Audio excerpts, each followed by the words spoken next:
why this hasn't been done before. Certainly we were impacted by the delay in Clean Energy Fund 2. But we're working to enter into a space that we've never gone into before, that nobody really knows a lot about. I mean, we don't have that level of expertise in the particular area that we're looking at. Looks like it's probably going to be high-performance sporting goods at this point. I'm under non-disclosure, so I really can't talk about the product yet, although we will in the fourth quarter because we'll be able to announce. But we need to get our route to market squared away. We've been working hard on that. Pretty confident we know who it is we're going to work with. They're a major supplier, so I think if we can nail that down, I'll feel a whole lot better. Making sure that we get the value proposition and the manufacturing squared away, get the quality the way that we want it, and really make sure we've got our productivity and our COGS done, our cost of goods sold. So a lot of unknowns there. Dave, with honoring your non-disclosure agreement, yeah. Are you moving away from the direct market to supplying a vendor? Is that? I think so, for right now. I still see the web is a wonderful way to do it. But when you look at how we're structured, what our facility is, I think if we were to try and go sell tens of thousands of things across multiple customers out the back end, that seems really complicated to me right now. What I want to do is I want to start with one player who really knows what they're doing, that has the capability to move the product. So I've only got one customer to really work on. Then, once I prove that, and I'm sure that everything's working the way that it is, then I'll go out and expand. But if we get out ahead of our headlights here, we're going to hose ourselves, because then quality's going to go down, we're going to damage our reputation. There's nothing good that's going to come from that. So I'm big on making sure that we get it right, then we'll advance. And I think this is the best way to get it right, in my opinion. I agree. I think that's absolutely the way to go. I'm really glad to hear you guys are choosing that more prudent route. Yeah, yeah. We will come back to a web model, but it'll be a little bit later in after you in the get game. this step done and perfected. Yeah. Yeah, exactly. Because there's a lot to learn here. The more you know, the more you need to learn. That's for sure. Okay, let's talk on the financials. So we continue to average about $50,000 a month in income in Q3. We were cash positive each month in the third quarter, so that's good news, meaning that we spent less than what we took in. But we will go negative in the fourth quarter. Now, that's been in the plan. That's what we thought was going to happen, so no surprises there. So this isn't a surprise. We've got a cash balance of about $174,000 as of 9/30, so we look okay there. I expect we'll be somewhere around $140,000 cash balance by the end of the year. So again, you can kind of see the draw down there from being negative in Q4. Assuming we ramp up, we get the sales going in the first quarter like I would expect, then we'll be able to turn the corner towards sustainability, and I remain confident that we'll be sustainable before the end of the year. That was our commitment to you, and that's what we're going to do. So I'm still believing that that's going to happen. Will you remind me what's generating your income stream? Yeah, so that's the EDSA. So that's the grant that comes in monthly. Yep. But we're watching it very, very closely. Right? As we scale up, we're making sure that we're watching the numbers every time. All right, so let's talk on some hiring. So Norm Nelson, some of you know Norm. He's been on the project really since the beginning, was a consultant early on. We brought him on as a part-time product development contractor, so that was in July. So again, because that's in the third quarter, I'm sharing it with you here. Instructor for the composites program at PC. Was really the first person to teach a composites recycling program in a 2-year school in the country, so that's pretty cool. Former director of factory efficiency at Mervyn, and has a BS in bioengineering from the University of Maine. So really smart guy, and love having these kind of people on. Very creative. So you say, Norm, I'm thinking about this space. Can you go build me a prototype?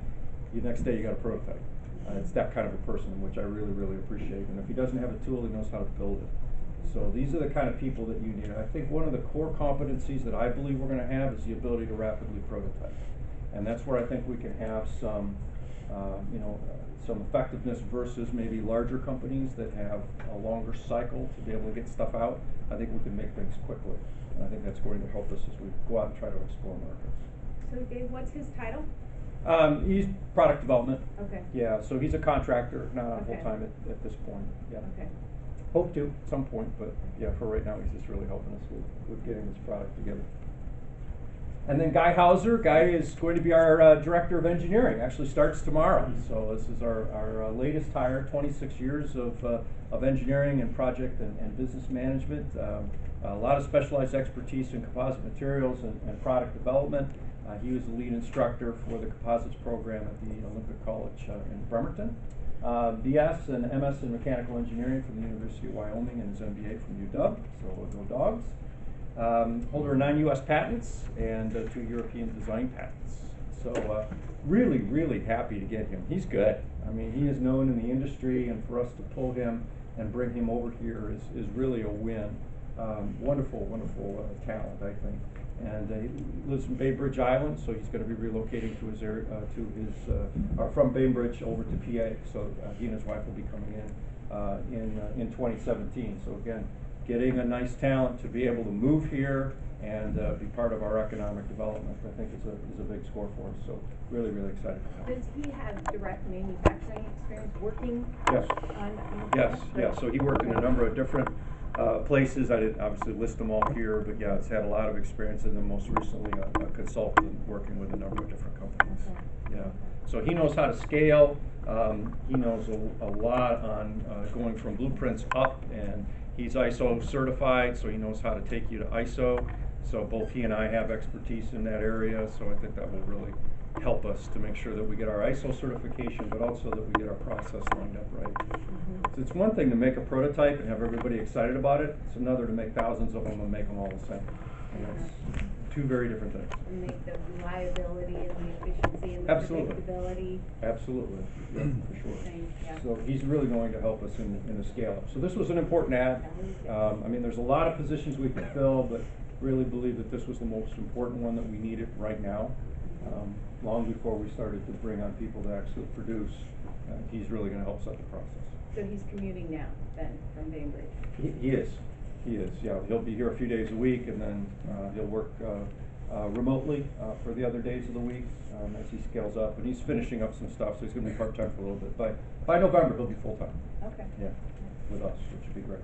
So again, really, really happy to have him. He's going to be a great play for us. So we've got 9 team members right now. 2 are full-time, 7 are contractors, and if you rack up everybody's time, it's equivalent to 7 3/4 full-time equivalents.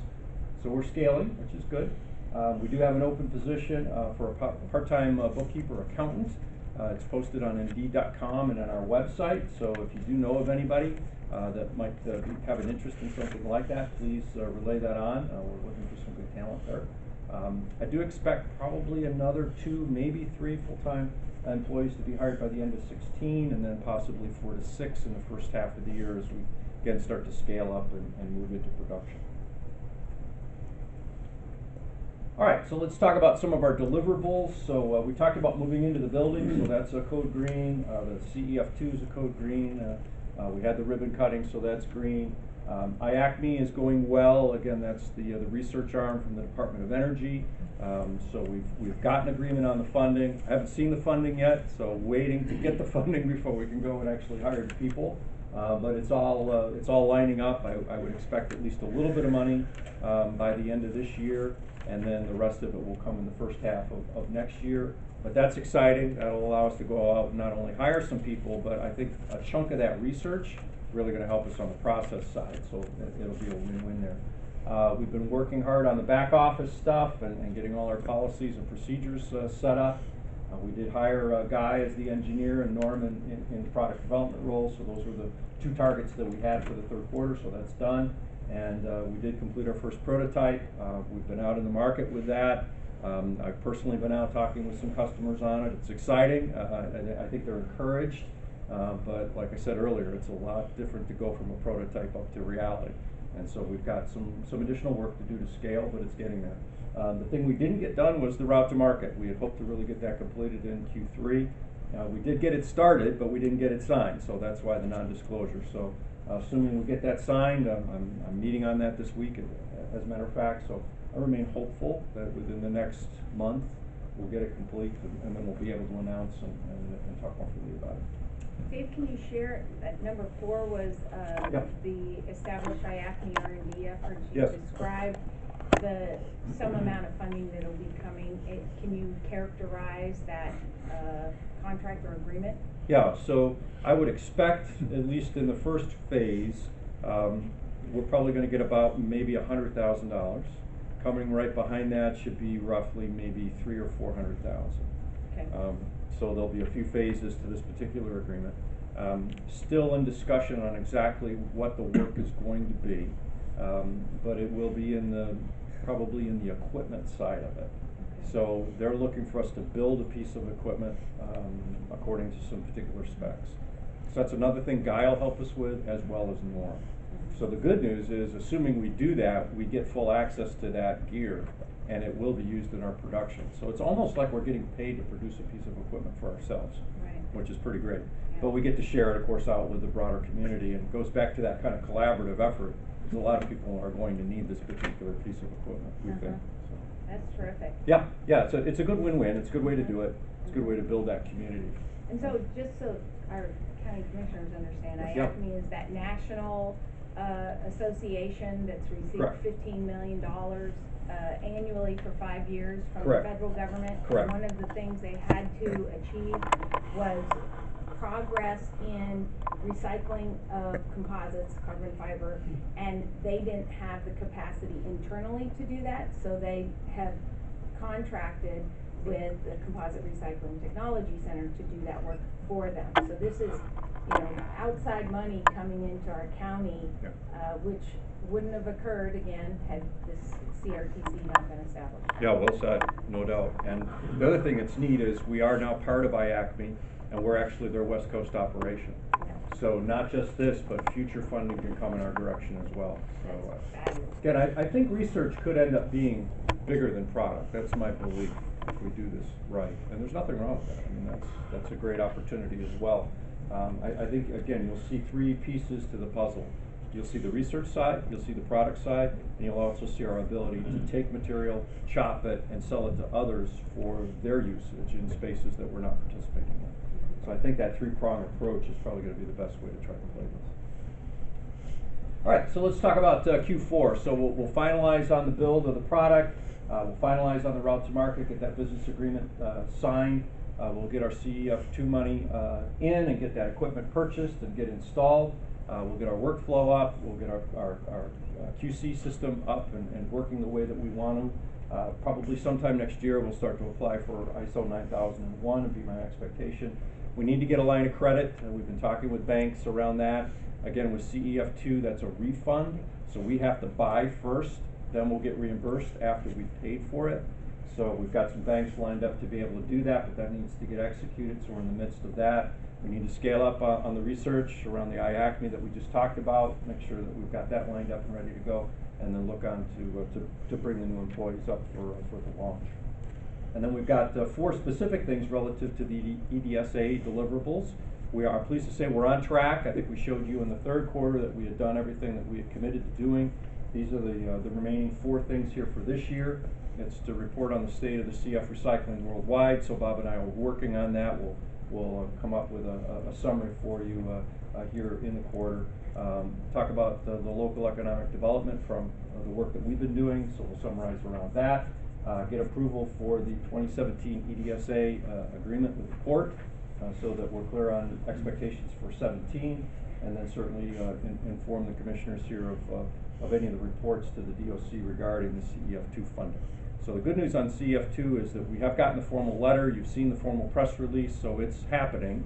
Now it's a matter of going ahead and committing to them what it is, the equipment that we want, and what that looks like, and how much that's going to cost, et cetera, what it's going to do. Then we get the final blessing, then we order, then we get it in, then we get reimbursed. Okay, so we've come a long way. Still got a lot to do. There's a lot of executional risk here, but I wouldn't say there's anything that we don't at least have actions towards, but there's a lot of things we still need to understand.